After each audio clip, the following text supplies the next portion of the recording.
नमस्कार। आकाशवाणी जयपुर अजमेर से प्रस्तुत है प्रादेशिक समाचार।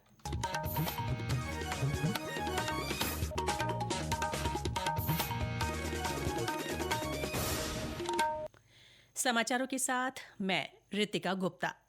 वक्फ संशोधन विधेयक 2024 पर संयुक्त समिति की रिपोर्ट पर विपक्षी सदस्यों के हंगामे के बीच आज लोकसभा की कार्यवाही दोपहर 2 बजे तक के लिए स्थगित कर दी गई। रिपोर्ट आज सदन में पेश की जानी है। सदन की कार्यवाही शुरू होने पर कांग्रेस, डीएमके और समाजवादी पार्टी सहित विपक्षी सदस्यों ने हंगामा किया। अध्यक्ष ओम बिरला ने विपक्षी सदस्यों से बार बार आग्रह किया कि वे सदन को सूचीबद्ध कार्य करने दें। उन्होंने कहा कि रिपोर्ट पेश होने के बाद वे सदस्यों को बोलने की अनुमति देंगे, लेकिन शोर शराबा जारी रहने पर अध्यक्ष ने सदन की कार्यवाही दोपहर 2 बजे तक के लिए स्थगित कर दी। इस बीच विपक्ष के हंगामे के बीच वक्फ संशोधन विधेयक पर संयुक्त समिति की रिपोर्ट राज्यसभा में पेश कर दी गई है। राज्य में पंचायती राज संस्थाओं के विभिन्न खाली पदों के लिए उपचुनाव कल होंगे। इसके लिए संबंधित निर्वाचन क्षेत्र में कल का सार्वजनिक अवकाश घोषित किया गया है। जयपुर जिले में सांभर लेक पंचायत समिति के वार्ड संख्या 13 के सदस्य, ग्राम पंचायत जयसिंहपुरा के वार्ड संख्या 10 के वार्ड पंच और पंचायत समिति चाकसू की ग्राम पंचायत थली के सरपंच के उपचुनाव होने हैं।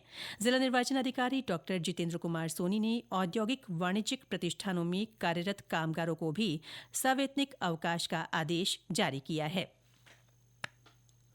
जल संसाधन मंत्री सुरेश रावत ने उदयपुर में होने वाली राष्ट्रीय वाटर विजन 2047 कॉन्फ्रेंस की तैयारियों की समीक्षा की। ये कॉन्फ्रेंस 18 और 19 फरवरी को आयोजित की जाएगी। इसमें केंद्रीय जल शक्ति मंत्री सीआर पाटिल और विभिन्न राज्यों के मुख्यमंत्रियों के भाग लेने का कार्यक्रम है। श्री रावत ने विभागीय अधिकारियों को कॉन्फ्रेंस को निर्धारित प्रोटोकॉल के अनुसार व्यवस्थित ढंग से आयोजित कराने के निर्देश दिए। राज्य में न्यूनतम समर्थन मूल्य पर मूंगफली खरीद की अवधि 28 फरवरी तक बढ़ाई गई है।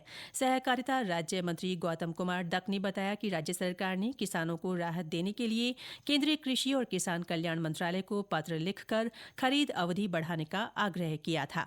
श्री डक ने बताया कि केंद्र सरकार से मंजूरी मिल चुकी है।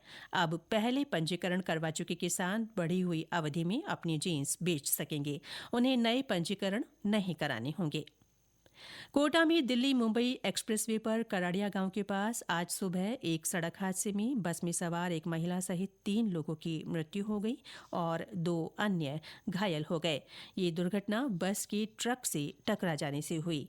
इस बस में 56 तीर्थयात्री शामिल थे। ये सभी लोग प्रयागराज महाकुंभ से मध्य प्रदेश के मंदसौर लौट रहे थे।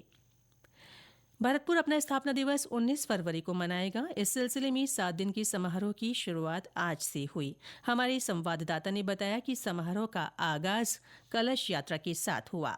स्थापना दिवस को लेकर भरतपुर के ऐतिहासिक इमारतों, दरवाजों, चौराहों को आकर्षक रूप से सजाया गया है और विशेष सफाई अभियान के साथ ही रंगोली बनाकर स्वच्छता का भी संदेश दिया गया है। आज प्रातः कलश यात्रा निकाली गई तथा किशोरी महल पर महायज्ञ के साथ ही महाराजा सूरजमल को याद करते हुए पुष्पांजलि अर्पित की गई। इसके अलावा ऐतिहासिक विरासत व संस्कृति पर आधारित संगोष्ठी भी आयोजित की गई। इसके साथ ही दिव्यांगों को सहायक उपकरणों का वितरण किया गया। कल साइकिल रैली, खेलकूद प्रतियोगिताओं के आयोजन होंगे। इसके अलावा 19 फरवरी तक श्रमदान, देश के लिए कुर्बान हुए स्वतंत्रता सेनानियों के योगदान को लेकर भाषण प्रतियोगिता, भजन संध्या, केवलादेव राष्ट्रीय उद्यान में nature walk, flower show, Bharatpur के विकास को लेकर चर्चा की जाएगी। शिव कुमार वशिष्ठ, आकाशवाणी समाचार, भरतपुर।